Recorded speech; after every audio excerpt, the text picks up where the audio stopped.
نبی سلام عليك يا رسول سلام عليك يا حبيب سلام عليك. الحمد لله رب العالمين والصلاة والسلام عليك يا صفوة الأنبياء والمرسلين. أما بعد فأعوذ بالله من الشيطان الرجيم. بسم الله الرحمن الرحيم. قال الله تبارك وتعالى في القرآن الكريم: من عمل صالحا من ذكر أو أنثى وهو مؤمن فلنحيينه حياة طيبة. صدق الله العظيم وبلغنا رسوله النبي الكريم. لائق صد احترام ناظرین کرام، علماء کرام، حاضرین مجلس، میرے دوستوں، بھائیوں، بزرگوں، پردہ نشین خواتین امت، نوجوانان و نونہالان ملت اسلامیہ، السلام علیکم ورحمۃ اللہ وبرکاتہ. محترم احبہ، گزشتہ نشست میں ہم نے رسالت مآب صلی اللہ علیہ وآلہ وسلم کی تعلیمات کے ذریعے خوشحال زندگی گزارنے کا طریقہ سیکھتے ہوئے دو تعلیمات پر عمل کیا تھا. ابتدا میں نے تفصیل سے اس پر کلام کیا. آج کی اس نشست میں ہم تیسرے نسخے سے کلام جاری رکھتے ہیں. تیسری تعلیم کیا ہے؟ اگر خوشحال زندگی گزارنا چاہتے ہیں، اگر چاہتے ہیں کہ دل کو بھی سکون ملے اور روح کو بھی سکون ملے، اگر چاہتے ہیں کہ جسم کو بھی سکون ملے اور روح کو بھی سکون ملے، تو رسالت مآب صلی اللہ علیہ وآلہ وسلم کی تعلیمات کے ذریعے اپنے جسم کے تقاضوں کو پورا کرنے کی کوشش فرمائیں. اور ہم نے اللہ عز و جل کی ترتیب پر، قرآن کریم پر عمل کرتے ہوئے ابتدا من عمل صالحا سے کی ہے. اور اعمال صالحہ کیا ہیں؟ اعمال صالحہ رسالت مآب صلی اللہ علیہ وسلم کی تعلیمات ہیں. اس کے بعد پھر ہم اسی قرآن کریم کی ترتیب پر عمل کرتے ہوئے ہم وہو مؤمنون پر کلام کریں گے آئندہ آنے والے پروگرامز میں. ابھی ہم من عمل صالحا پر کلام کر رہے ہیں، اور پھر نتیجہ کیا ہوگا؟ فَلَنُحْيِيَنَّهُ حَيَاةً طَيِّبَةً. اللہ ارشاد فرماتا ہے کہ پھر ہم تمہیں وہ لوگ جو ایمان والے بھی ہیں اور عمل صالح بھی کرتے ہیں، اعمال صالحہ بجا لاتے ہیں، اللہ ارشاد فرماتے ہیں میں انہیں خوشحال زندگی دے دوں گا. تیسرا نسخہ کیا ہے؟ نوٹ کر لیجئے.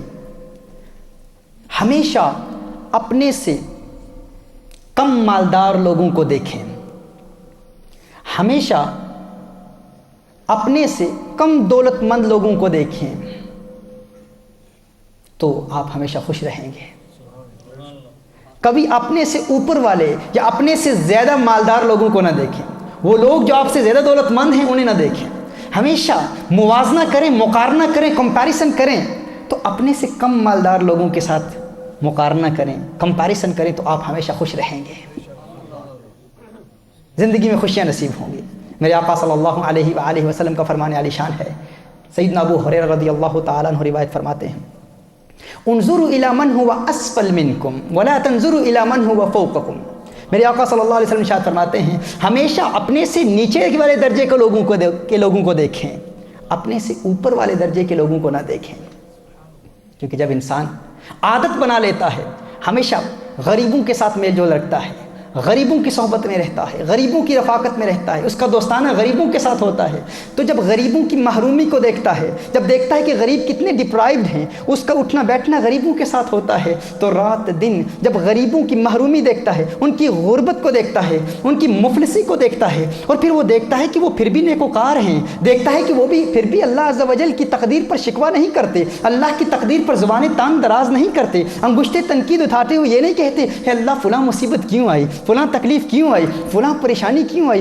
ہمیشہ غربت کے باوجود مطمئن قلب رکھنے والے ہیں. عبادت بھی کرتے ہیں پھر بھی اللہ ان کا امتحان لے رہا ہے، متقی بھی ہیں پھر بھی اللہ ان کا امتحان لے رہا ہے، ارے پرہیزگار بھی ہیں پھر بھی اللہ عز و جل ان کا امتحان لیتا ہے، لیکن وہ پھر بھی خوش ہیں. جب وہ غریبوں کے ساتھ رابطہ رکھتا ہے، غریبوں کے ساتھ تعلق رکھتا ہے، تو ہمیشہ جب ان غریبوں سے ملاقات کے بعد اپنے گھر آتا ہے تو اپنے گھر کی زیب و آرائش دیکھتا ہے، اپنے گھر کی خوبصورتی دیکھتا ہے، اپنے گھر کی وسعت دیکھتا ہے، اپنی اچھی گاڑی دیکھتا ہے، اچھا بنگلہ دیکھتا ہے اور تمام تر سہولتیں دیکھتا ہے تو اس کا دل مطمئن ہو جاتا ہے، وہ خوش ہو جاتا ہے.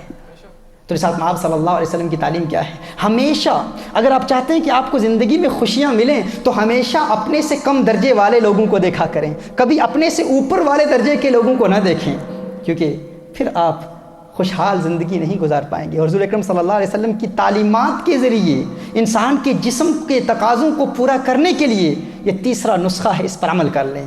اور وہ کیا ہے؟ ہمیشہ اپنے سے کم مالدار لوگوں کو دیکھیں. اور یاد رکھیں اس حوالے سے فقط دولت کے حوالے سے نہیں، صحت کے حوالے سے بھی، اپنے قد و قامت کے حوالے سے بھی، اپنی فٹنس کے حوالے سے بھی، جسمانی طاقت کے حوالے سے بھی، اپنے رنگ کے حوالے سے بھی لوگ پریشان ہو جاتے ہیں. میرا رنگ ایسا ہے، میرا قد چھوٹا ہے، کاش کہ میں زیادہ حسین ہوتا، کاش کہ میں زیادہ لمبا ہوتا، میرا قد زیادہ طویل ہوتا. ان حوالوں سے لوگ ہمیشہ پریشان رہتے ہیں اور انسان کو سکون نہیں ملتا، انسان خوشحال زندگی نہیں گزار پاتا. کیوں؟ کیونکہ وہ ہمیشہ موازنہ کس کے ساتھ کرتا ہے؟ ہمیشہ کمپیئر کس کے ساتھ کرتا ہے؟ وہ جو اس سے زیادہ حسین ہو، وہ جو اس سے زیادہ صحت مند ہو. تو رسالت مآب صلی اللہ علیہ وآلہ وسلم کی اس تعلیم پر عمل کرتے ہوئے عادت بنا لیں کہ ہمیشہ اپنے سے زیادہ بیمار لوگوں کو دیکھیں گے، وہ جو مریض ہیں، وہ جو زندگی کی بیسک نیسیسٹیز سے بھی محروم ہیں، بیسک ضروریات زندگی سے بھی محروم ہیں، ان کو دیکھیں. بس سوچنے کا انداز بدلنا ہے، اپنی ترجیحات بدلنی ہیں. ہم ہمیشہ جب موازنہ کرتے ہیں اپنے سے زیادہ صحت مند لوگوں کے ساتھ، اسی لیے پریشان ہو جاتے ہیں. ہم ان کی طرح بننے کی کوشش کرتے ہیں اور اللہ عز و جل نے جو نعمتیں دی ہیں ان سے خوشیاں حاصل کرنے کی کوشش نہیں کرتے، حالانکہ وہ ساری خوشیاں آپ کے گھر میں موجود ہیں. رسالت مآب صلی اللہ علیہ وسلم کی اس تعلیم، میرے آقا صلی اللہ علیہ وسلم کی اس پریکٹیکل ایگزامپل سے سبق حاصل کرنے کا ارادہ کر لیں. آج ارادہ کر لیں کہ ہم انشاءاللہ ہفتے میں ایک مرتبہ یا کم از کم مہینے میں ایک مرتبہ ایسے لوگوں سے ملاقات کریں گے. ہر نعمت، اللہ عز و جل کی ہر نعمت کا احساس اس وقت انسان کے دل میں پیدا ہوتا ہے. یہ احساس اس وقت انسان کے دل میں بیدار ہوتا ہے جب انسان اپنے سے زیادہ محروم لوگوں کو دیکھتا ہے.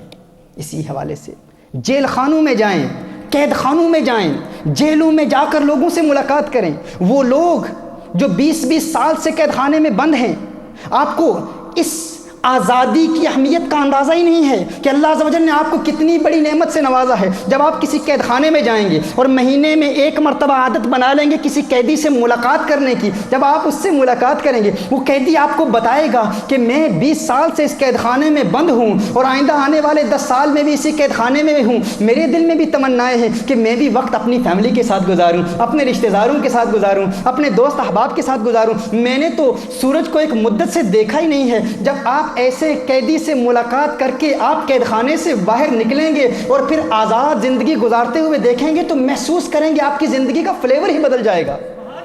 آپ کہیں گے اللہ کا مجھ پر کتنا کرم ہے، اللہ نے مجھے آزادی کی نعمت عظمیٰ دی ہے اور میں پھر بھی پریشانیوں کا رونا روتا رہتا ہوں. پاگل خانوں میں جائیں اور پاگلوں کو دیکھیں اور عقل کی اہمیت کا اندازہ کریں. اللہ عز و جل نے آپ کو عقل جیسی نعمت عظمیٰ سے نوازا ہے. لیکن چونکہ ہم ہمیشہ اپنے سے اوپر کے درجے والے لوگوں کو دیکھتے ہیں، اس لیے اللہ عز و جل کی نعمتوں کا اندازہ نہیں لگاتے کہ اللہ نے ہمیں کتنی خوشیاں دی ہیں. اور ان چھوٹی چھوٹی خوشیوں سے ایک بڑی خوشی کے انتظار میں کہ وہ بڑی خوشی آئے گی پھر سکون ملے گا، ایک بڑی خوشی کے انتظار میں ہزاروں چھوٹی چھوٹی خوشیاں ہیں، ہم ان سے محروم رہتے ہیں. اسی طرح ہمیشہ دنیا کے مال و دولت اور دنیا کے اسباب اور دنیا کے ساز و سامان کے اعتبار سے ہمیشہ سے اپنے سے کمزور لوگوں کو دیکھیں، ہمیشہ اپنے سے کمزور اور کم مالدار لوگوں کو دیکھیں. اور نیکی کے اعتبار سے، دین پرہیزگاری اور تقوی کے اعتبار سے ہمیشہ سے اپنے سے زیادہ بلند و بالا مقامات پر فائز ہونے والے لوگوں کو دیکھیں. اللہ والوں کی صحبت میں رہا کریں. وہ لوگ آپ سے جو زیادہ متقی ہیں ان کی محفلوں میں بیٹھنے کی کوشش کریں. کم از کم ہفتے میں ایک مرتبہ ارادہ کر لیں کہ ہفتے میں ایک مرتبہ ہم غریبوں سے ملاقات کریں گے، ناداروں سے ملاقات کریں گے، مفلسوں سے ملاقات کریں گے، بیماروں سے ملاقات کریں گے. اور چونکہ وہ دنیا کے مال و دولت کے اعتبار سے اور صحت کے اعتبار سے ہم سے کمزور ہیں، اور اسی طرح دین کے اعتبار سے، اچھائی کے اعتبار سے، تقوی کے اعتبار سے ایسے لوگوں سے ہفتے میں ایک روز ضرور ملیں گے جو ہم سے زیادہ نیکوکار ہیں. انشاءاللہ تعالی زندگی میں دنیا کی کوئی طاقت آپ کی خوشی آپ سے چھین نہیں سکے گی، زندگی کا رنگ بدل جائے گا. یا نبی سلام علیکہ، یا رسول سلام علیکہ. اب دیکھیے حضرت سیدنا عبداللہ ابن مبارک رحمۃ اللہ تعالی علیہ، اللہ کے ایک ولی ہو گزرے ہیں، امام اعظم ابو حنیفہ رحمۃ اللہ تعالی علیہ کے شاگرد ہیں اور علم حدیث میں حجت ہیں. ان کا ایک مقام ہے علم حدیث میں، علم فقہ میں ان کا بڑا مقام ہے. بہت بلند و بالا مقام پر فائز اللہ کے ولی ہیں۔ یہ حضرت عبداللہ ابن مبارک رحمۃ اللہ تعالیٰ علیہ اپنی ابتدائی زندگی میں بہت مالدار تھے، بہت دولت مند تھے، ان کی اپنی ذاتی جائیدادیں تھیں، زمینیں تھیں، اور بڑے بڑے باغات تھے، ان کے سیب کے باغات تھے، اور ان کا دین اسلام کی تعلیمات سے، علم دین سے کوئی تعلق نہیں تھا۔ ایک مرتبہ حضرت عبداللہ ابن مبارک رحمۃ اللہ تعالیٰ علیہ نے اپنے سیب کے باغ میں جب سیب پکنے کا موسم آیا تو انہوں نے ارادہ کیا، اپنے احباب کو کہا، دوستوں کو کہا کہ ہم یہاں قیام کریں گے اور سیب کھائیں گے اور شراب پئیں گے۔ تو شراب کے نشے میں تھے، ستار بجا رہے تھے رات کو، تو اسی دوران آپ کو نیند آ گئی، آنکھ لگ گئی۔ حضرت عبداللہ ابن مبارک رحمۃ اللہ تعالیٰ علیہ آنکھ لگ گئی، سو گئے، ستار بجاتے ہوئے سو گئے۔ اچانک آنکھ کھلتی ہے، ستار ہاتھ میں ہے، پھر ستار بجانے کی کوشش کرتے ہیں، ناکام ہو جاتے ہیں، محسوس کرتے ہیں کہ کچھ خرابی ہے، اسے ٹھیک کرنے کی کوشش کرتے ہیں، ٹھیک کرتے ہیں، پھر بجانے کی کوشش کرتے ہیں، پھر ناکام ہو جاتے ہیں، پھر بجانے کی کوشش کرتے ہیں، پھر ناکام ہو جاتے ہیں۔ تیسری مرتبہ ستار بجاتے ہیں تو ستار سے ستار کی آواز نہیں آتی، اللہ کے قرآن کی آواز آتی ہے، قرآن کریم کی ایک آیت کی آواز آتی ہے، الم یأن للذین آمنوا ان تخشع قلوبهم لذکر اللہ۔ کیا اب بھی ایمان والوں کے لیے وہ وقت نہیں آیا کہ ان کے قلوب اللہ کے لیے نرم ہو جائیں؟ قرآن کریم کی اس آیت کی آواز اس ستار سے آتی ہے، فوراً جواباً کہتے ہیں ہاں آج ہے اللہ، وہ وقت آ گیا ہے، آج عبداللہ ابن مبارک گناہوں سے توبہ کرتا ہے، وہ وقت آ گیا ہے، وہ وقت آ گیا ہے، توبہ کرتے ہیں، ماضی کے تمام گناہوں سے تائب ہو جاتے ہیں، توبہ کرتے ہیں، پھر علم دین حاصل کرتے ہیں۔ دیکھیے ایک شرابی شخص، ایک گنہگار شخص، مالدار شخص، دولت مند شخص، وہ ارادہ کرتا ہے کہ میں عالم بنوں گا۔ ہمارے نوجوان بھی دور حاضر میں 20-22 سال ان کی عمر ہے، کہتے ہیں زندگی برباد کر دی، 25 سال عمر ہے، زندگی گناہوں میں برباد کر دی، ہمارے لیے دعا کیجیے، ابھی گیا کیا ہے، ابھی تمہاری عمر ہی کیا ہے، اب بھی تم عالم دین بن سکتے ہو۔ عبداللہ ابن مبارک رحمۃ اللہ تعالیٰ سے سبق حاصل کرو۔ امام اعظم ابو حنیفہ رضی اللہ تعالیٰ عنہ کی شاگردی اختیار کی، اور علم حدیث میں ان کا ایک مقام ہے، ان کا نام حجت ہے، علم حدیث میں، علم فقہ میں ان کا نام حجت ہے، اور اولیاء کاملین کی صفوں میں وہ ایک چمکتے دھمکتے ستارے ہیں۔ علم تصوف میں ان کا قول حجت ہے، عبداللہ ابن مبارک رحمۃ اللہ تعالیٰ علیہ پھر دین اسلام کا علم حاصل کرتے ہیں اور بہت عظیم عالم دین بھی بنتے ہیں۔ یہی عبداللہ ابن مبارک رحمۃ اللہ تعالیٰ علیہ اپنی زندگی کے واقعات بیان کرتے ہیں، یہ فرماتے ہیں کہ میں اپنی ابتدائی زندگی میں خوشی تلاش کرتا تھا کہ کہیں سے خوشی مل جائے۔ کہتے ہیں خوشیوں کے حصول کے لیے میں نے بڑی کوشش کی، بڑی جد و جہد کی، بڑی محنت کی کہ خوشی مل جائے۔ کہتے ہیں لیکن میں خوشیوں کو غلط چیزوں میں تلاش کر رہا تھا۔ کہتے ہیں میں خوشیوں کو تلاشتا تھا، کہاں تلاشتا تھا خوشیوں کو؟ کہتے ہیں کہ میں اپنے گھر کو دیکھتا، گھر کی زیب و آرائش کو دیکھتا، گھر کی وسعت کو دیکھتا، میرا گھر کتنا کشادہ ہے، کتنا پیارا ہے، کتنا وسیع ہے۔ کہتے ہیں اپنے گھر کو دیکھتا، لیکن جب کسی رشتہ دار یا کسی دوست کے گھر کو دیکھتا، چونکہ دوستی مالداروں کے ساتھ تھی، دوستی دولت مندوں کے ساتھ تھی، کہتے ہیں میرے سارے دوست دولت مند تھے، سارے دوست مالدار تھے۔ کہتے ہیں جب میں اپنے گھر کو دیکھتا لیکن کسی دوسرے دوست کے گھر کو دیکھتا، اس کا گھر جب میرے گھر سے زیادہ بہتر ہوتا، اس کے گھر میں زیادہ سہولتیں موجود ہوتی، اپنے گھر کو دیکھتا عارضی خوشی ملتی، دوست کے گھر کو دیکھتا اس کا گھر میرے گھر سے زیادہ مہنگا ہے، زیادہ قیمتی ہے، زیادہ سہولتیں موجود ہیں، کہتے میں پریشان ہو جاتا، پھر اپنے گھر کو بہتر بنانے کی کوشش کرتا، پھر کوئی نہ کوئی ایسا دوست مل جاتا جس کا گھر میرے گھر سے بہتر ہے، پھر پریشان ہو جاتا۔ کہتے ہیں کہ میں سواری خریدتا، بہترین مہنگی ترین سواری خریدتا، لیکن جب کسی دوست کی سواری کو دیکھتا تو چونکہ دوستانہ ہی سارا مالداروں کے ساتھ تھا، میری دوستیاں ہی دولت مندوں کے ساتھ تھی، تو کوئی ایسا دوست نکل آتا جس کی سواری میری سواری سے بہتر تھی۔ اب غور کریں ذرا، اس کو اپلائی کریں، میں تو اگزامپل دے رہا ہوں، آپ دیکھیں، اپنی لینڈ کروزر کو تصور میں لائیں، اپنی گاڑیوں کے متعلق سوچیں۔ آپ اچھی گاڑی خریدتے ہیں، کسی دوست کی اچھی ہوتی ہے، پریشان ہو جاتے ہیں، یار میری بھی اس سے اچھی ہو گاڑی، اور یہی پریشانی کا سبب بنتا ہے کیونکہ دوستی ہی ساری مالداروں سے ہے۔ فرماتے ہیں میں بہترین لباس خریدتا، عمدہ لباس، قیمتی لباس خریدتا، خوش ہو جاتا اپنا لباس دیکھ کر، لیکن کسی دوست کو دیکھتا جب اس کا لباس میرے لباس سے بہتر تھا، پریشان ہو جاتا۔ کہتے ہیں میں نے کہا اس سے چھٹکارا حاصل کرنے کا طریقہ یہی ہے، یارو ان مالداروں سے دوستی چھوڑ دو۔ کہا میں نے اس کے بعد غریبوں سے دوستی کر لی۔ کہا جب سے غریبوں سے دوستی کی ہے، غریبوں کے گھر میں جاتا ہوں، ان کے ساتھ میرا اٹھنا بیٹھنا ہے، ان کے ساتھ میری دوستانہ ہے، ان کے ساتھ میری دوستی ہے۔ جب بھی کسی غریب کو دیکھتا ہوں، جب دیکھتا ہوں کہ وہ زندگی کی بنیادی ضرورتوں سے بھی محروم ہے لیکن اس کا دل مطمئن ہے، اور پھر عبادت میں بھی مجھ سے بہتر ہے، تقوی میں بھی مجھ سے بہتر ہے، پرہیزگاری میں بھی مجھ سے بہتر ہے، تو میرا دل خوش ہو جاتا ہے۔ جب پھر اپنے گھر آتا ہوں اور اپنے گھر کی خوبصورتی کو دیکھتا ہوں، اپنے گھر کی زیب و آرائش کو دیکھتا ہوں، اپنے گھر کی وسعت کو دیکھتا ہوں، تو دل میں تسلی ہو جاتی ہے، مولا میں نااہل، میں نکما، میں ناکارہ انسان، کسی قابل بھی نہیں نیکیوں کے حوالے سے، تقوی کے حوالے سے، پرہیزگاری کے حوالے سے، لیکن تو کتنا کریم ہے کہ میری نااہل ہونے کی باوجود تو نے مجھے اتنی نعمتوں سے نوازا ہے۔ کہا جب سے غریبوں سے دوستانہ ہوا ہے، جب سے غریبوں سے یاری ہوئی ہے، میں خوش رہنا شروع کر دیا ہے، میں اس وقت سے خوش ہوں۔ تو یہ ارادہ کر لیں کہ ہمیشہ اپنے سے کم مالدار لوگوں کو دیکھیں، اور اس کا طریقہ کار کیا ہے؟ ہفتے میں ایک مرتبہ یا کم از کم مہینے میں ایک مرتبہ یہ ارادہ کر لیں کہ ہم ایسے بیماروں سے ملاقات کریں گے، غریبوں کے ساتھ دوستی کریں گے، تو انشاءاللہ تعالیٰ آپ کی خوشی کوئی آپ سے چھین نہیں سکتا۔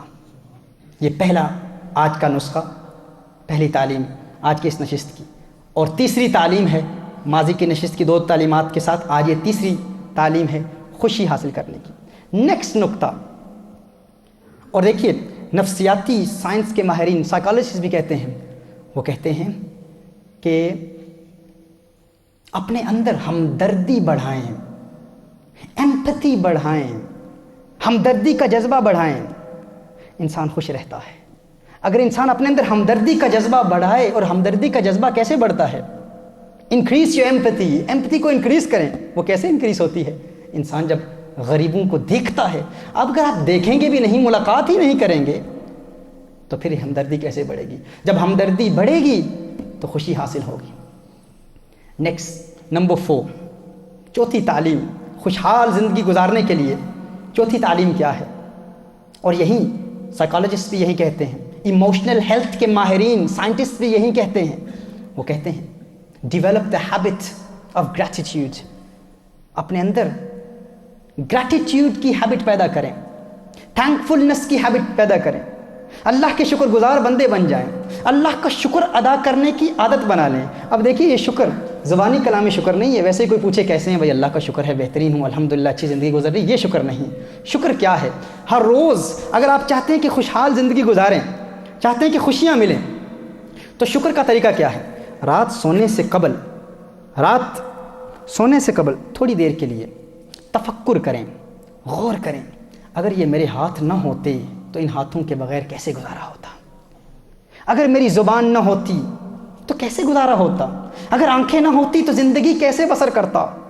یہ گھر کا بہترین ماحول، یہ آرام دہ بستر، یہ نرم بستر، یہ میرا خاندان، یہ میری فیملی، یہ میری اولاد، یہ میری زوجہ، یہ میرے والدین، یہ میرے بچے، یہ ساری نعمتیں اللہ نے مجھے دی ہیں، اگر یہ نعمتیں نہ ہوتی تو ہے اللہ زندگی کیسے بسر کرتا؟ یہ سوچیں، چند لمحوں کے لیے تفکر کریں، اس تفکر کے بعد اللہ کا شکر ادا کریں، ہے اللہ تو نے مجھے اتنی نعمتوں سے نوازا ہے، تیرا شکر ادا کرتا ہوں۔ شکر ادا کرنے کے بعد پھر 2 نفل شکرانے کی ادا کریں، 2 نفل شکرانے کی ادا کریں، اور جب آپ یہ 2 نفل شکرانے کی ادا کریں گے دیکھیے گا کہ پھر خوشیوں میں کیسا اضافہ ہوتا ہے۔ اور دیکھیے ایک تو رات کا عمل، دوسرا اللہ عز و جل کی ہر نعمت سے فائدہ حاصل کرنے سے قبل تھوڑی دیر کے لیے رک جائیں۔ آپ کو پیاس لگی ہے، پانی موجود ہے، پانی پینا چاہتے ہیں، اب جانتے ہیں یہ پانی آپ کی پیاس بجھا دے گا، پانی پینے سے قبل تھوڑی دیر کے لیے رک جائیں، چند لمحوں کے لیے رک جائیں اور سوچیں اگر یہ پانی نہ ہوتا، اور یہ عادت بنا لیں، جب بھی پانی پئیں عادت بنا لیں، پیاس لگی ہوئی ہے، شدید پیاس لگی ہوئی ہے، پانی پینے سے قبل تھوڑی دیر کے لیے رک جائیں اور سوچیں اگر یہ پانی نہ ہوتا تو یہ زندگی میں یہ پیاس میں کیسے برداشت کرتا؟ اس وقت پھر اللہ کا شکر ادا کریں، ہے اللہ تیرا کروڑا احسان، میں اعماق کے قلب سے، دل کی اتھا گہرائیوں سے تیرا شکر ادا کرتا ہوں کہ تو نے مجھے پانی کی نعمت عطا فرمائی ہے۔ پھر پانی پئیں، دیکھیے پھر پانی کیسا سرور دیتا ہے آپ کو۔ شدید بھوک لگی ہے، کھانا کھانا چاہتے، کھانا موجود ہے، کھانے کی طرف ہاتھ بڑھانے سے قبل چند لمحوں کے لیے رک جائیں، تفکر کریں، سوچیں، فقط لفظی کلامی شکر نہیں ہے، تھوڑی دیر کے لیے تفکر کریں، سوچیں اگر یہ کھانا نہ ہوتا تو بھوک کیسے برداشت کرتا؟ ہے اللہ تیرا شکر ہے کہ تو نے اس کھانے کی نعمت سے نوازا ہے۔ شکر ادا کریں، اللہ کا شکر ادا کرنے کے بعد کھانا کھائیں، کھانے کا ذائقہ بدل جائے گا۔ دیکھیے شدید سردی ہے، یہاں برطانیہ میں سردی ہوتی ہے، آپ کے جسم پر کپ کپی تاری، آپ شاور سے نکلتے ہیں، شاور کرتے ہیں، آپ کپڑے پہنتے ہیں، باہر نکلتے ہیں، جسم آپ کا کانپ رہا ہے شدید سردی میں، آپ ہیٹر آن کرنا چاہتے ہیں، ہیٹر آن کرنے سے قبل اس بٹن کو دبانے سے پہلے چند لمحوں کے لیے رک جائیں، چند سیکنڈز کے لیے رک جائیں، سوچیں اگر یہ ہیٹر نہ ہوتا تو یہ سردی میں کیسے برداشت کرتا، یہ سردی میں کیسے برداشت کرتا، چند لمحوں کے لیے رکیں اور پھر سوچیں یہ نہ ہوتا تو سردی میرے لیے ناقابل برداشت ہوتی ہے، اللہ تو نے اس نعمت سے نوازا ہے، میں تیرا شکر ادا کرتا ہوں، اللہ کا شکر ادا کریں، ہیٹر آن کریں، دیکھیے پھر وہ ہیٹر آپ کے دل میں کیسے عشق کی حرارت پیدا کرتا ہے۔ انڈیا پاکستان میں عرب دنیا میں شدید گرمی ہوتی ہے نا، وہاں بہت گرمی ہوتی ہے، آپ باہر سے آتے ہیں گھر آتے ہیں، ارادہ ہوتا ہے ابھی اے سی آن کریں، ابھی پنکھا آن کریں، پنکھا آن کرنے سے قبل چند لمحوں کے لیے رک جائیں، تھوڑا سا وقف کریں، سوچیں اے اللہ اگر یہ پنکھا نہ ہوتا تو یہ گرمی کیسے برداشت کرتا،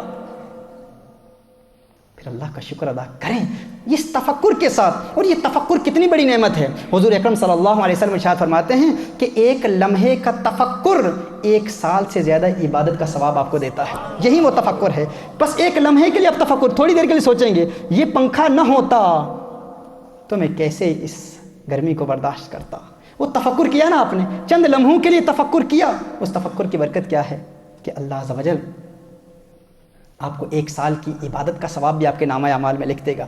اور پھر اس شکر کا فائدہ کیا ہے؟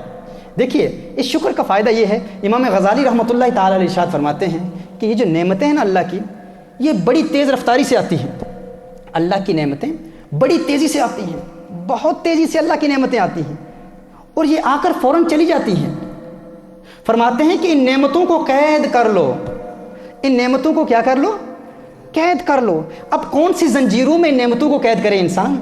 کون سے قید خانے میں ان نعمتوں کو پابند سلاسل کیا جائے، ان کو روکا کیسے جائے، ان کو قید کیسے کیا جائے، کیسے ان کو گرفتار کیا جائے، کیسے ان کو پکڑا جائے کہ یہ آ کر چلے نہ جائیں؟ امام غزالی ارشاد فرماتے ہیں فَقَيِّدُوهَا بِشُكْرٍ، فرمایا کہ شکر کی زنجیروں کے ساتھ نعمت کو قید کر لو، ورنہ یہ نعمت آئے گی، آ کر چلی جائے گی۔ اگر آپ کے پاس نعمت آتی ہے، جو ہی آتی ہے آپ اللہ کا شکر ادا کریں، پھر وہ آئے گی بھی اور موجود بھی رہے گی۔ ہمارے ہاں مسئلہ کیا ہے؟ نعمت آتی ہے ہم شکر ادا نہیں کرتے، جب وہ چلی جاتی ہے تو پھر محرومی کا رونا روتے ہیں۔ تو فرمایا کہ اگر چاہتے ہو کہ نعمت رہے تو اس نعمت کو قید کر لو۔ کہا کہ یہ ایک وائلڈ بیسٹ کی طرح آتی ہے، یہ بڑی تیزی سے آتی ہے، بڑی تیز رفتاری سے آتی ہے اور آ کر پھر رکتی نہیں ہے، چلی جاتی ہے، اسے قید کر لو۔ فَقَيِّدُوهَا بِالشُّكْرِ، قید کرنے کا طریقہ کیا ہے؟ شکر کے ساتھ قید کر لو، جو ہی آئے شکر ادا کرو۔ اور شکر کے 2 فائدے ہیں، ایک یہ ہے کہ جو آتی ہے پھر وہ رہتی ہے، دوسرا فائدہ یہ ہے اللہ فرماتا ہے لَئِن شَكَرْتُمْ لَأَزِيدَنَّكُمْ، تم میرا شکر ادا کرو گے تو میں نعمتوں میں اضافہ کر دوں گا۔ آتی بھی ہے، رکتی بھی ہے اور بڑھتی بھی ہے۔ ہمارا المیہ یہ ہے کہ جہاں شکر ادا کرنا ہو وہاں ہم ادا کرتے نہیں، جہاں بولنا ہو وہاں ہم بولتے نہیں، اور جہاں نہیں بولنا ہے وہاں بولنا شروع کر دیتے ہیں۔ کیسے؟ اب غور کریں، میرے آقا صلی اللہ علیہ وسلم کے ایک فرمان کے مطابق یہ جو مصیبتیں آتی ہیں نا، تکلیفیں، اللہ عز و جل انسان کو ایک چھوٹی تکلیف دیتا ہے، لیکن جو ہی اس چھوٹی تکلیف پر آپ گلہ کرتے ہیں، شکوہ کرتے ہیں، اس شکوے کی وجہ سے اللہ آپ کو بڑی تکلیف دے دیتا ہے۔ شکوہ تکلیف کو بڑھا دیتا ہے۔ جو ہی آپ شکوہ کرتے ہیں، ہمارا یہی المیہ ہے نا دور حاضر میں، ذرا سی تکلیف ہوئی، ہاتھ میں درد ہوا، پاؤں میں درد ہوا، پیٹ میں درد ہوا، فوراً کسی جاہل عامل کے پاس اپنا ایمان برباد کرنے کے لیے چلے گئے، ہم اس کے پاس جاتے ہیں، جی فلاں تکلیف آ گئی، پتہ نہیں کیا ہو گیا۔ اب اس کی فقیری بھی اسی صورت میں کامیاب ہوگی جب وہ آپ کو کہے گا کہ ہاں کہ تیرے فلاں رشتہ دار نے تجھ پہ جادو کیا ہے، تعویذات کر دیے ہیں، فلاں قبرستان میں تعویذات دبائے۔ کیونکہ اگر آپ اس عامل کے پاس جاتے ہیں، اور وہ یہ بھی نفسیاتی بات ہے، ایک سائیکولوجیکل فینومینا ہے یہ، کہ اگر وہ عامل آپ کو فوراً کہہ دے کہ آپ پر کوئی جادو نہیں ہے، آپ کی فقیری تو فوراً فیل ہو جائے گی، اس عامل کی فقیری تو فوراً آپ فیل کر دیں گے۔ آپ کہیں گے یہ کہاں کا فقیر ہے بھائی، اسے تو پتہ ہی نہیں، میں فلاں شخص کے پاس گیا تھا، فلاں عامل کے پاس گیا تھا۔ کیونکہ انسان کے دل میں، یاد رکھیں، انسان چاہتا ہے کہ کسی پر شکوہ کرے، انسان کبھی اپنی کمزوری کا اعتراف نہیں کرتا، انسان چاہتا ہے کہ کسی پر شکوہ کرے، انسان اسی عامل کے پاس جاتا ہے جو اسے کہتا ہے کہ تیرے فلاں رشتہ دار نے تجھ پر تعویذات کیے ہیں۔ اگر وہ کہے نہیں اللہ کی جانب سے ایک امتحان ہے، فلاں گناہ کی وجہ سے عذاب آیا ہے، تو آپ کہیں گے نہیں تو فیل ہو گیا بھائی،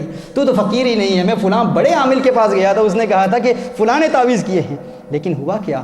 آپ اللہ کی جانب سے ایک تکلیف آئی نا، ایک چھوٹی تکلیف آئی، اگر اس چھوٹی تکلیف پر آپ اپنی زبان کو اپنے منہ میں بند کر لیتے، زبان دراز نہ کرتے، شکوہ نہ کرتے، وہ تکلیف آ کر چلی جاتی۔ لیکن جب وہ تکلیف آپ کے پاس آئی، آپ فوراً بھاگے ہوئے اس عامل کے پاس چلے گئے، اس عامل نے کہا ارے فلاں نے جادو کیا ہے اس لیے یہ تکلیف آئی ہے، آپ واپس آئے۔ اب کچھ لمحوں کے لیے شاید وہ تکلیف چلی بھی جائے، کیونکہ شیطان بھی اس میں مدد کرتا ہے تاکہ انسان اسی کی طرف راغب رہے۔ چند لمحوں کے لیے تکلیف چلی گئی، آپ نے کہا اب اس عامل نے ایک بڑا عمل کیا، تکلیف چلی گئی، لیکن چونکہ آپ نے شکوہ کیا تھا نا، اب شکوہ کا اثر کیا ہوتا ہے؟ حضور فرماتے ہیں جب انسان شکوہ کرتا ہے پہلی چھوٹی تکلیف آتی ہے، شکوہ کرتا ہے تکلیف بڑھا دی جاتی ہے۔ اب جب انسان کی وہ تکلیف بڑھ جاتی ہے، انسان کہتا ہے اب تو بڑا کوئی ظلم کیا ہے، اب تو کوئی بہت بڑا جن بھیج دیا گیا ہے، اب تو فلاں رشتہ دار نے بہت بڑا عمل کیا ہے۔ وہ جن اس رشتہ دار کا بھیجا ہوا نہیں ہے، یہ جادو اس رشتہ دار کا نہیں ہے، یہ جادو تیری زبان درازی کی وجہ سے ہے۔ تو اپنے منہ کو بند رکھتا،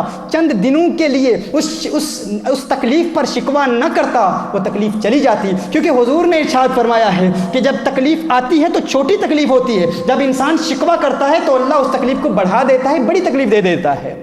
ہمارا المیہ یہ ہے، ہمارا مسئلہ یہ ہے کہ جہاں شکر ادا کرنا ہو وہاں ہم شکر ادا نہیں کرتے۔ اچھے بھلے کھاتے پیتے گھرانے کے لوگوں کو آپ ملاقات کریں، آپ کہیں زندگی کیسے گزر رہی ہے، کہتے ہیں ارے وقت پاس ہو رہا ہے، گزارا ہو رہا ہے، روکھی سوکھی کھا لیتے ہیں، وقت گزار لیتے ہیں۔ اللہ کے بندے وہ کہتے ہیں نہیں میں گھر چلا رہا ہوں جی، مجھے پتہ ہے گھر کیسے چلاتے ہیں، میرا فلاں رشتہ دار اسے کیا پتہ، اگر میں گھر چلانے کی ذمہ داری اپنے بھائی کو دے دیتا، اپنے بیٹے کو دے دیتا، انہیں کیا پتہ گھر کیسے چلایا جاتا ہے، میں رقم کو بچا بچا کے گھر چلاتا ہوں، کوئی مجھ سے سیکھے گھر چلانے کا طریقہ کیا ہے۔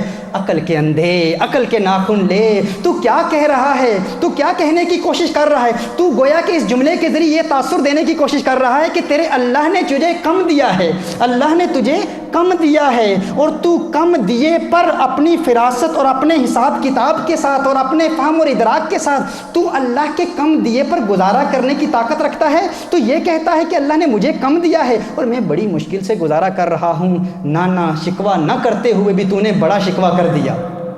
اکثر کہا جاتا ہے مجھ سے کوئی پوچھے جی گھر کیسے چلایا جاتا ہے، وقت پاس ہو رہا ہے، جہاں شکر ادا کرنا تھا تو سوچ کہ میری حیثیت کیا ہے، اللہ نے مجھے کتنا دیا ہے، اور ویسے زبانی کلامی تو کہہ دیتے ہیں اللہ کا بڑا شکر ہے، اللہ نے بڑا کچھ دیا ہے، اللہ نے بڑا، لیکن حقیقتاً اس کو محسوس کرنا، دل کے اعماق تک اس بات کو پہنچانا کہ اللہ نے حقیقتاً دیا ہے اور اس کا میں مستحق نہیں تھا لیکن اللہ نے پھر بھی دیا ہے، تو اللہ کا شکر ادا کرتے ہوئے چرچا کر، وَأَمَّا بِنِعْمَةِ رَبِّكَ فَحَدِّثْ، لوگوں کے سامنے اعلانیہ لوگوں کو بتا میں مستحق نہیں تھا، میں اس قابل نہیں تھا، لیکن میرے کریم مولا کا کتنا کرم ہے کہ اس نے مجھے کتنا نوازا ہے، اور اس شکر کی ادائیگی میں، اس کی تشہیر میں، اس کے پرچار میں خوشی بھی محسوس کر۔ اس کا فائدہ کیا ہوگا؟ اس کا فائدہ یہ ہوگا جو نعمتیں اللہ نے تجھے دی ہیں اللہ ان کو بڑھا دے گا، اور وہ نعمتیں قائم بھی رہیں گی۔ سب کچھ ملا ہوا ہے پھر بھی لوگ پوچھتے ہیں کیسے زندگی گزر رہی ہے، بس وقت پاس ہو رہا ہے، سفید پوش لوگ ہیں ہم، آپ جانتے ہیں وقت کیسے گزرتا ہے، میں چلا رہا ہوں گھر، مجھے پتا ہے گھر کیسے چلایا جائے، تجھے کیا پتا ہے، تیرا رب چلا رہا ہے تیرا گھر، یہ اس کا کرم ہے۔ لہٰذا جو بھی نعمت ملے اللہ کی نعمتوں کا پرچار کیجئے، لوگوں کو بتائیے میرے مالک نے مجھے کتنا دیا ہے، میرے رب نے مجھے کتنا نوازا ہے، اور اللہ کا شکر ادا کیجئے۔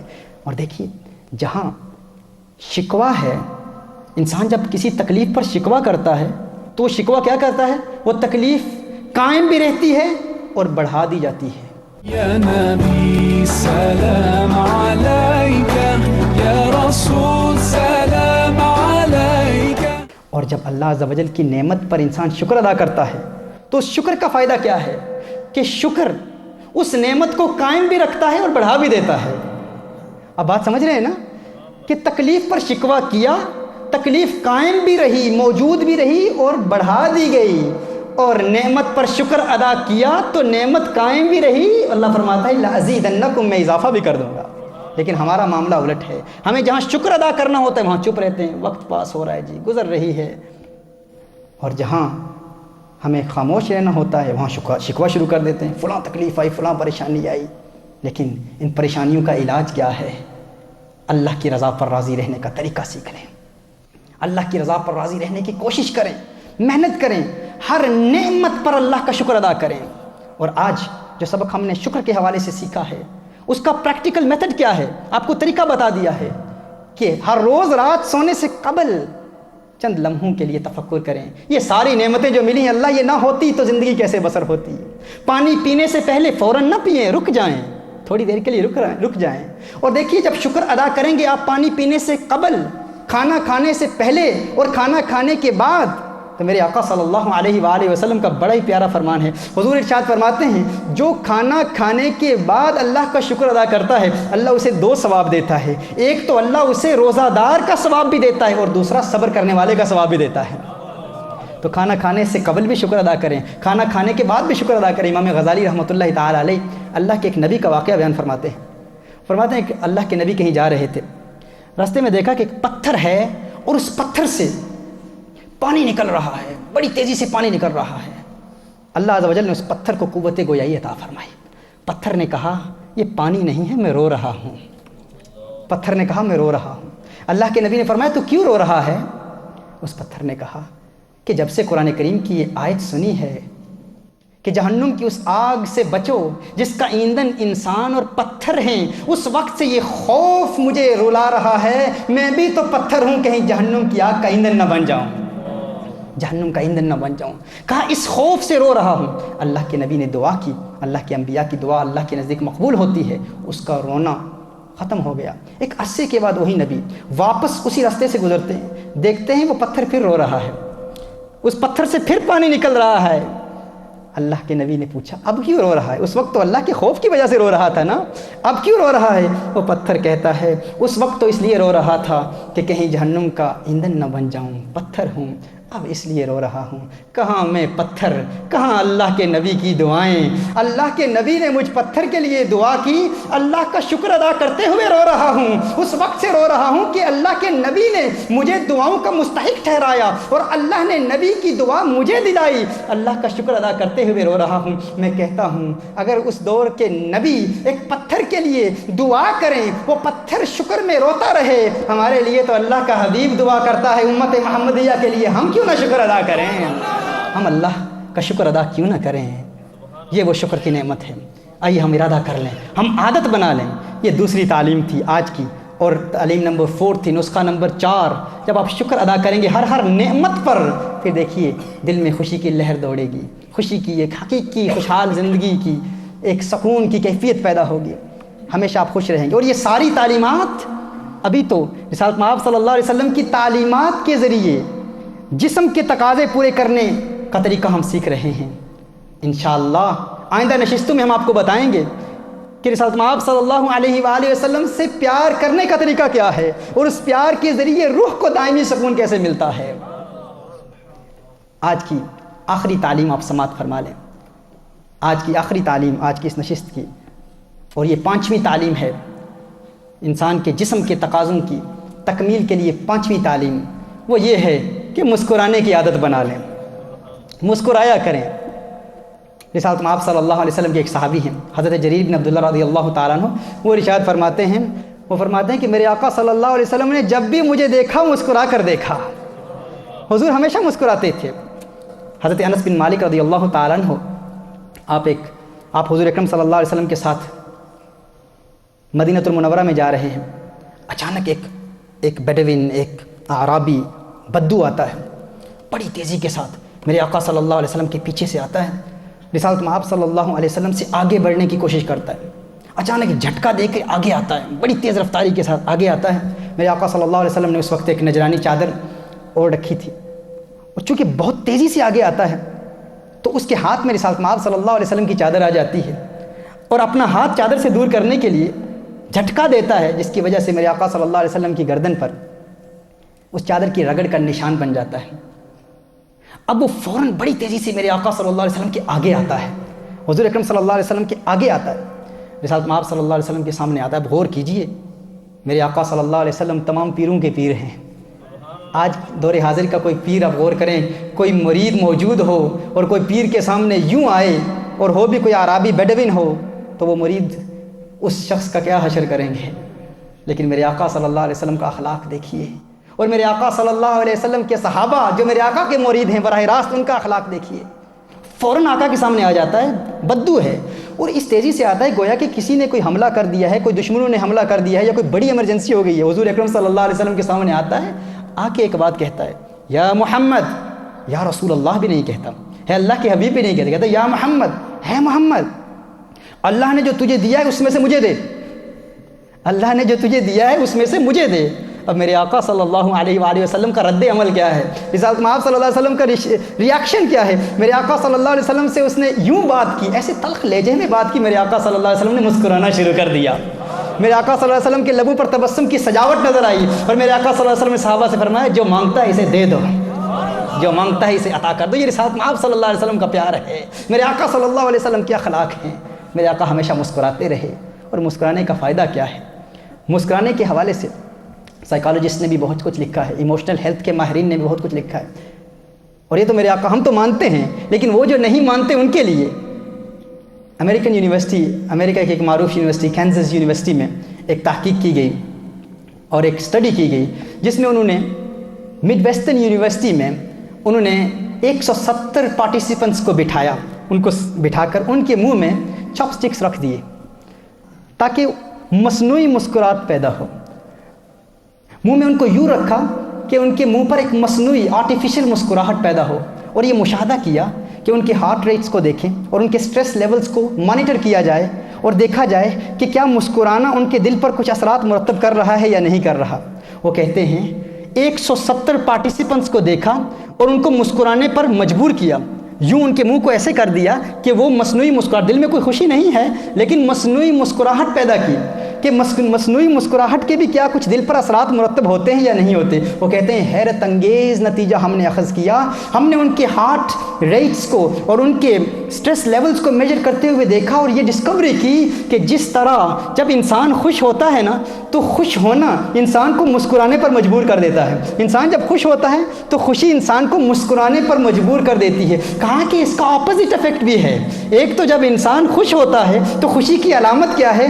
خوشی انسان کو مسکرانے پر مجبور کر دیتی ہے. کہا عین اسی طرح جس طرح خوشی انسان کو مسکرانے پر مجبور کر دیتی ہے، کہا اگر انسان غمگین ہو، پریشان ہو، مسکرانا شروع کر دے، مسکرانا انسان کو خوش ہونے پر مجبور کر دیتا ہے.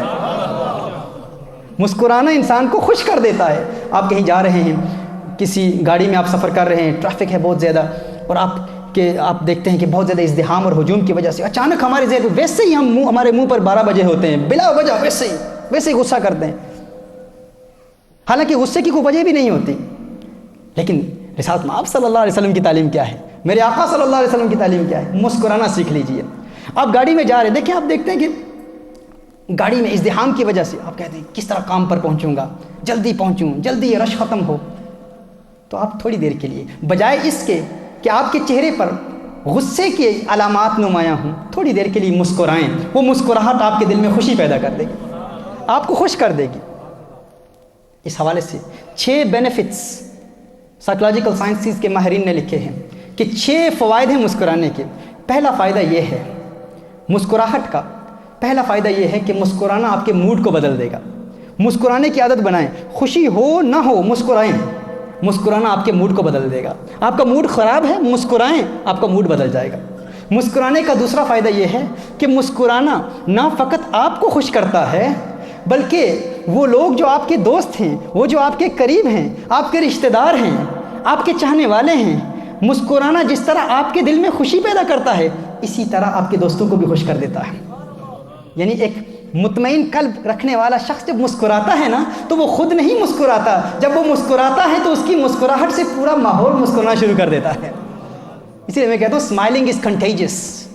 یہ ایک متعدی چیز ہے، یہ ایک انسان تک محدود نہیں رہتی.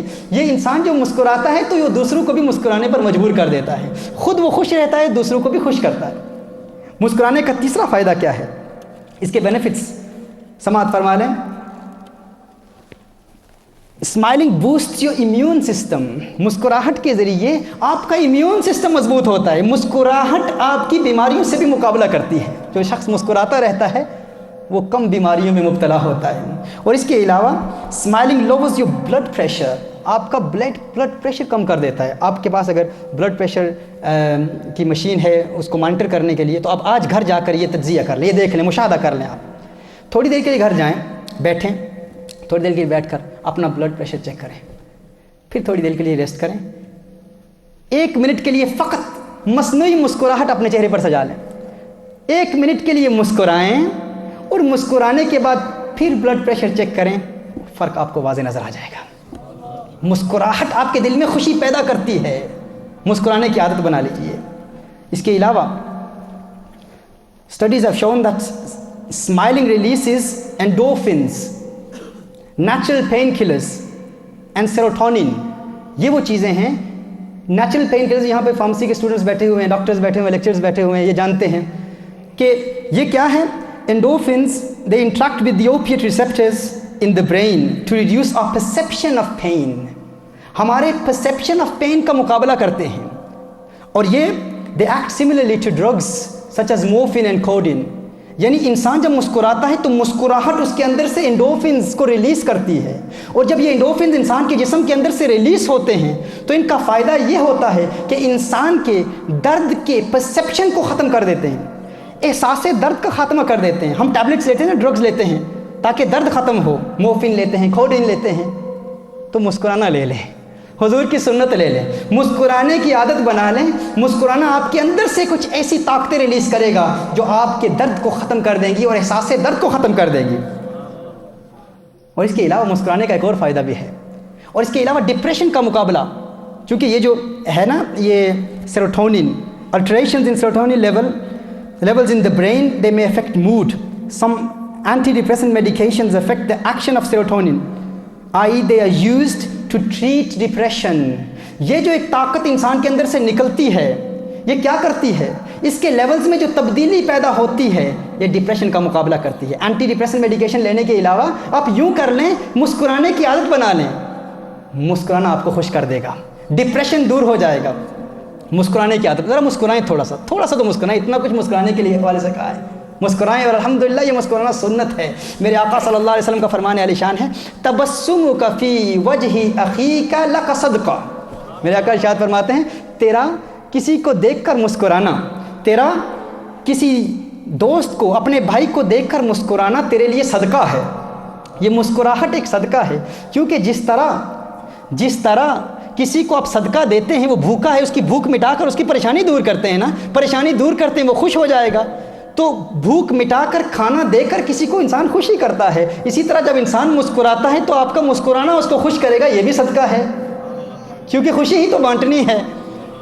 اور پھر مسکرانے کا چھٹا benefit, smiling lifts your face and makes you look younger. آپ کے یہ جو مسلز ہیں نا مسکراہٹ کے ساتھ, جسم کے چہرے کے مسلز ایسے انگیج ہوتے ہیں, آپ کا فیس لفٹ ہوتا ہے اینڈ یو اپیئر ینگر, آپ ینگ لگتے ہیں. مسکراہٹ کی یہ فائدے ہیں. تو عادت بنا لیں آج کے بعد خوش رہنا چاہتے ہیں, دل میں کوئی خوشی ہو نہ ہو, مصنوعی مسکراہٹ بھی چہرے پر سجا لیں. انشاءاللہ اس مسکراہٹ کی برکت سے آپ دیکھیں گے دل میں خوشی پیدا ہوگی. اور یہ میرے آقا صلی اللہ علیہ وآلہ وسلم کی پیاری سنت ہے. رسالت میں آپ صلی اللہ علیہ وسلم کی سنت پہ عمل کرنے کی کوشش کریں, ہر وقت مسکراتے رہیں, ہر وقت لبوں پر مسکراہٹ کی سجاوٹ ہو, تبسم کی سجاوٹ ہو. اور پھر انشاءاللہ آئندہ آنے والے لیکچرز میں ہم آپ کو بتائیں گے, بریدنگ ٹیکنیکس بتائیں گے, اور ورزش کے فوائد بتائیں گے, سرکٹ ٹریننگ کے فوائد بتائیں گے کہ کس طرح بریدنگ کی مختلف ٹیکنیکس کے ذریعے, کس طرح ذکر پاس انفاس کے ذریعے, اور اس ذکر پاس انفاس کا وَنَفَخْتُ فِيهِ مِن رُوحِي کے ساتھ کیا تعلق ہے, وہ تعلق بھی بتائیں گے. اور آپ کو بتائیں گے کہ کس طرح مختلف طریقوں سے ہمارے اسلاف نے جو بریدنگ کی ٹیکنیکس بتائی ہیں, اس طرح انسان خوش رہنا کیسے سیکھ سکتا ہے. یہ انشاءاللہ آئندہ آنے والی نشستوں میں ہم انشاءاللہ اس پر بھی تفصیلی کلام کریں گے. اور اس کے علاوہ مختلف چیزیں, ایسے پوائنٹس جو شاید آج سے قبل آپ نے نہیں سنے ہوں گے, اور آپ دیکھیں گے کہ انسان اس بات کو آج تک مسلمان سمجھ ہی نہیں پائے. مسلمان سمجھتے ہیں اسلام کوئی بورنگ مذہب ہے. نہیں, جو مسلمان ہوتا ہے, اسلام لاتا ہے, اسے اللہ عز و جل خوشیاں عطا فرماتا ہے, اسے اللہ عز و جل سکون عطا فرماتا ہے. آج کا ورد لکھ لیجئے, آج کی اوراد میں سے ایک ورد جو ہم ہر ہفتے ہر نشست میں آپ کو دیتے ہیں. جب بھی کوئی نیا کاروبار شروع کریں, نئی بزنس کی ابتدا کریں, نئی گاڑی لیں, نیا مکان لیں, اس میں منتقل ہونے سے قبل, نئے کاروبار شروع کرنے سے قبل, نئی گاڑی لے رہے ہیں یا نئے یونیورسٹی میں نئے ایئر میں جا رہے ہیں, نئی کلاس میں جا رہے ہیں, تو 46 مرتبہ اِنَّا أَنزَلْنَاهُ فِي لَيْلَةِ الْقَدْرِ سورۃ القدر 46 ٹائمز یہ پڑھنے کی عادت بنا لیں۔ ہر نیا کام شروع کرنے سے قبل نئے گھر میں منتقل ہو رہے ہوں تو 46 مرتبہ سورۃ القدر پڑھ لیں۔ نیا کاروبار شروع کرنے والے ہیں، نئی جگہ لی ہے، نئی بزنس لی ہے تو 46 مرتبہ سورۃ القدر پڑھ لیں۔ وہ کاروبار جس طرح آپ چاہتے ہیں ویسے ہی اللہ تعالیٰ اس میں آپ کو کامیابیاں عطا فرمائے گا۔ یہ آج کی اس خوبصورت بزم کا ورد ہے۔ اگر اس پروگرام کے حوالے سے فیڈ بیک آپ دیں گے تو QTV کا ای میل ایڈریس بھی موجود ہے، اور اسی اسکرین کے نیچے میرا ذاتی ای میل، براہ راست آپ مجھ سے کچھ کویسچن کرنا چاہتے ہیں تو اسکرین کے نیچے peersaqib@live.com PIRSAQIB@live.com پر آپ رابطہ کر سکتے ہیں۔ انشاءاللہ تعالیٰ آپ کے سوالات کے جواب دیے جائیں گے۔ اللہ عز و جل ہمیں عمل کرنے کی توفیق عطا فرمائے، اور اس محمد صلی اللہ علیہ وآلہ وسلم کی تعلیمات کے ذریعے خوش رہنے اور خوشیوں کا پرچار کرنے اور لوگوں کو خوش رکھنے کی توفیق عطا فرمائے۔ وآخر دعوانا ان الحمد للہ رب العالمین۔ يا نبي سلام عليك، يا رسول سلام عليك.